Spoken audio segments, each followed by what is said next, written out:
10वीचा निकाल लागला की विद्यार्थी आणि पालकांच्या मनात एकच प्रश्न घुमू लागतो. पुढे काय? सायन्स, कॉमर्स की आणखी काही? आजच्या या सविस्तर विश्लेषणात आपण याच गोंधळावर तोडगा काढणार आहोत. पारंपरिक शाखांपासून ते थेट डिप्लोमा आणि ITI सारख्या प्रॅक्टिकल वाट्यांपर्यंत सर्व काही अगदी सोप्या भाषेत समजून घेणार आहोत. चला तर मग थेट सुरू करूया. सुरुवात करूया ते एका अत्यंत सुंदर आणि दिलासादायक विचाराने.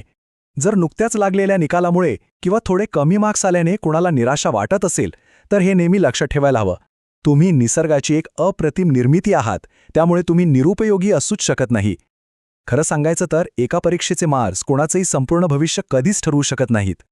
इथे सर्वात महत्त्वाचा मुद्दा हा आहे की करिअर निवडणं म्हणजे फक्त जास्त मार्क्स मिळाले म्हणून सायन्स आणि कमी मिळाले म्हणून दुसरा मार्ग असं मुळीच नसतं. खरा खेळ आहे तो आंतरिक आवड आणि प्रत्यक्ष बाजारात असलेली मागणी यांची अचूक सांगड घालण्याचा. आपल्या डोक्यात जे विचार आणि कौशल्य फुलत आहेत त्याला आजच्या जगात खरोखरच काही किंमत किंवा मागणी आहे का याचा विचार करणं अत्यंत गरजेचं आहे.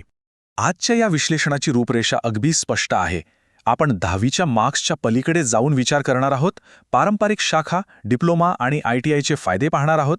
सायन्स आणि पॉलिटेक्निकची तुलना करणार आहोत. आणि सर्वात शेवटी पगार आणि योग्य मार्गाची निवड कशी करायची हेही पाहणार आहोत. पहिला विभाग 10वीच्या मार्क्सच्या पलीकडे. थोडक्यात गुणपत्रिकेचं दडपण आता बाजूला ठेवूया. बऱ्याचदा असं वाटतं की 90% मिळाले म्हणजे सायन्सलाच गेलं पाहिजे, पण तसा कोणताही नियम नाही. आणि कमी मार्क्स मिळाले म्हणून पर्यायी संपत नाहीत.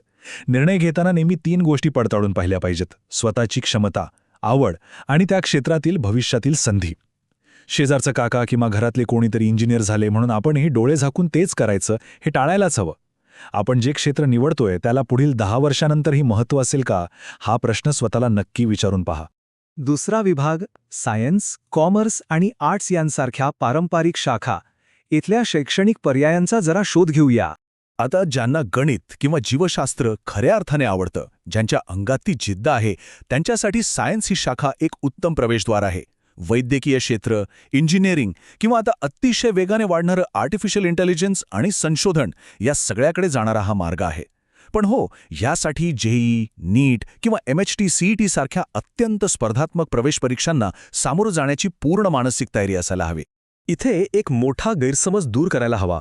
आर्ट्स किंवा कॉमर्स या काहीशा दुय्यम शाखा आहेत हा विचार आता पूर्णपणे कालबाह्य झालाय. व्यवसाय, फायनान्स, CA किंवा बँकिंगमध्ये रस असेल तर कॉमर्सला पर्याय नाही. तर UPSC किंवा MPSC सारख्या स्पर्धा परीक्षांसाठी आर्ट्स शाखा एकदम भक्कम पाया तयार करते. जर्नलिझम आणि लॉ सारख्या मोठ्या संधी तर आहेतच, पण इथे प्रामुख्याने टीचिंग म्हणजेच शिक्षण क्षेत्राचा उल्लेख करायला हवा. बऱ्याचदा या क्षेत्राला कमी लेखलं जातं, पण प्रत्यक्षात तो अतिशय सन्माननीय, प्रभावी आणि आर्थिकदृष्ट्याही अत्यंत उत्तम असा व्यवसाय ठरू शकतो.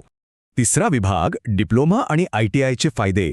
हा एक अत्यंत प्रॅक्टिकल आणि किफायतशीर असा बायपास मार्ग आहे. हा बायपास मार्ग नेमका कसा फायदेशीर ठरतो ते पाहूया. 10वी नंतर जर 3 वर्षांचा पॉलिटेक्निक डिप्लोमा केला तर 11वी आणि 12वीची वर्ष पूर्णपणे वगळली जातात. आणि सर्वात भारी गोष्ट म्हणजे इंजिनिअरिंग पदवीच्या म्हणजेच डिग्रीच्या थेट दुसऱ्या वर्षात प्रवेश मिळतो. किती सोयीस्कर आहे ना. ह्याच संदर्भात महाराष्ट्रातील एका नव्या अतिशय महत्त्वाच्या नियमाबद्दल माहिती असणं गरजेचं आहे. आधी कसं होतं, जी ब्रांच डिप्लोमाला 30 डिग्रीला असायची, पण आता तसं नाहीये. आता डिप्लोमा केलेले विद्यार्थी इंजिनिअरिंग डिग्रीला प्रवेश घेताना आपली शाखा किंवा ब्रँच अगदी सहज बदलू शकतात. म्हणजे समजा एखाद्याने ITमध्ये डिप्लोमा केला तरी तो पदवीसाठी मेकॅनिकल किंवा सिव्हिल शाखा निवडू शकतो. यामुळे ज्ञानाच्या कक्षा रुंदावण्यास खरोखरच खूप मोठी मदत होणार आहे. ज्या कुटुंबांसमोर काही आर्थिक आव्हाने आहेत त्यांच्यासाठी हा मार्ग अगदी वरदान ठरू शकतो. कारण 11वी-12वीच्या प्रवेश परीक्षांसाठी जे लाखो रुपयांचे महागडे कोचिंग क्लासेस लावावे लागतात तो सगळा खर्च इथे वाचतो. शिवाय प्रॅक्टिकल शिक्षणावर भर असल्याने मुले लवकर नोकरीसाठी तयार होतात. ITIमधून इलेक्ट्रिशियन, फिटर किंवा वेल्डर अशी औद्योगिक क्षेत्रात प्रचंड मागणी असलेली तांत्रिक कौशल्य आत्मसात करून अगदी कमी वयात स्वतःच्या पायावर उभं राहता येतं. चौथा विभाग 12वी सायन्स विरुद्ध पॉलिटेक्निक डिप्लोमा. या 2 इंजिनिअरिंग मार्गांची थेट तुलना करून पाहूया. नेमका कोणता मार्ग निवडायचा हा संभ्रम या तुलनेतून नक्कीच दूर होऊ शकतो. बघा, सायन्सचा मार्ग 2 वर्षांचा आहे, ज्यात थिअरी आणि गणितावर खूप मोठा भर असतो आणि तिथे डिग्रीसाठी जागाही जास्त असतात. दुसरीकडे पॉलिटेक्निक डिप्लोमा हा 3 वर्षांचा आहे. तिथे पहिल्या दिवसापासून प्रॅक्टिकल कामावर जास्त भर दिला जातो डिग्रीच्या थेट दुसऱ्या वर्षाला प्रवेश मिळत असला तरी तिथे जागा कमी असल्यामुळे साहजिकच स्पर्धेला ताकदीने सामोरं जावं लागतं. इथे एक अतिशय प्रामाणिक सत्य मान्य करायलाच हवं. 11वी आणि 12वीमध्ये गणिताचा जो सखोल अभ्यास करून घेतला जातो त्याचा पारंपरिक इंजिनिअरिंग करणाऱ्या विद्यार्थ्यांना पुढे खूप मोठा फायदा होतो. त्या तुलनेत डिप्लोमाच्या विद्यार्थ्यांना डिग्रीला गेल्यावर गणितात थोड्या अडचणी येऊ शकतात असं अनेकदा दिसून आलं आहे. त्यामुळे गणिताची आपली स्वतःची क्षमता ओळखून हा निर्णय घेणं कधीही उत्तम. 5वा विभाग, सुरुवातीचा पगार आणि करिअरच्या संधी. आता जरा आर्थिक वास्तवाकडे वळूया. सर्वांच्याच जिव्हाळ्याचा विषय म्हणजे पगार. आकडेवारी असं सांगते की पॉलिटेक्निक डिप्लोमा पूर्ण केल्यावर सुरुवातीला साधारणपणे 1.5 ते 3 लाख रुपये प्रतिवर्ष असं पॅकेज मिळू शकतं.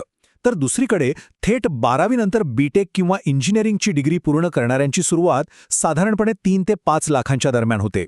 साहजिकच सुरुवातीच्या टप्प्यावर डिग्रीचं पारडं नक्कीच थोडं जड वाटतं. पण थांबा, इथे एक अत्यंत महत्त्वाची गोष्ट समजून घेणं आवश्यक आहे. पगार हा केवळ कागदावरच्या पदवीवर ठरत नाही. शैक्षणिक पातळी प्रभाव टाकतेच, पण जर आर्टिफिशियल इंटेलिजन्स, कोडिंग किंवा ऑटोकॅडसारखी काही विशेष कौशल्य असतील तर पॅकेजमध्ये मोठी झेप पाहायला मिळते. शिवाय IT आणि ऑटोमेशन क्षेत्रात डिग्रीधारकांना जास्त मागणी असते, तर मॅन्युफॅक्चरिंग क्षेत्रात थेट प्रॅक्टिकल अनुभव असलेल्या डिप्लोमाधारकांना जास्त पसंती दिली जाते. थोडक्यात सांगायचं तर स्किल्स महत्त्वाची आहेत. 6वा आणि शेवटचा विभाग, योग्य मार्गाची निवड. क्षमता आणि संधीची अचूक सांगड घालणे. सर्व पालक आणि विद्यार्थ्यांसाठी ही एक अत्यंत महत्त्वाची विनंती आहे. केवळ सामाजिक दबावापोटी कोणत्याही विद्यार्थ्याला अशा शर्यतीत ढकलू नका जी त्याच्या क्षमतेशी जुळत नाही. माशाला पोहण्याच्या शर्यतीत उतरवणं आणि खारुताईला झाडावर चढायला सांगणंच योग्य असतं, नाही का? खारुताई पाण्यात पोहू शकत नाही आणि मासा झाडावर चढू शकत नाही. प्रत्येकाची क्षमता वेगवेगळी असते आणि तिचा सन्मान राखलाच गेला पाहिजे. या संपूर्ण विश्लेषणाच्या शेवटी विचार करण्याजोगा सर्वात मोठा प्रश्न उरतो तो हाच: विद्यार्थ्याची खऱ्या अर्थाने आंतरिक आवड कशात आहे?